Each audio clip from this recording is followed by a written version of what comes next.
कप्तान की जीत पर खिलाड़ी खुशी से निहाल, साथ साथ बोल के भी शुक्रगुजार। अवाम ने शानदार कवरेज, हक और सच दिखाने पर बोल का शुक्रिया अदा किया, जबकि शहरियों का कहना था कि आज तहरीक इंसाफ नहीं बल्कि पाकिस्तान जीता है।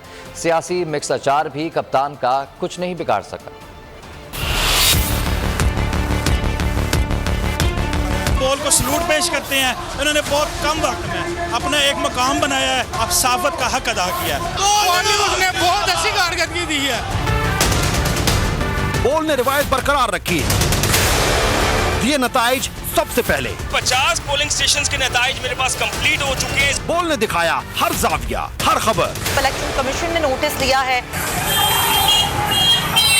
सूरत हाल पर काबू पाने के लिए अब रेंजर्स को भी तलब किया गया है। अवाम का बोल से प्यार का वालेहाना अंदाज। बोल न्यूज ने हमारा साथ दिया है, हम उनके शुक्रगुजार हैं तहे दिल से। हाँ जी, बोल न्यूज ने बहुत अच्छी कवरेज किया। बोल न्यूज बेहद मशहूर है। बोल सामने लाया हक और सच।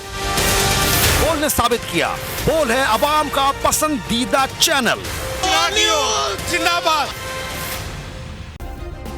सब्सक्राइब करें और बेल दबाएं ताकि कोई खबर रह न जाए।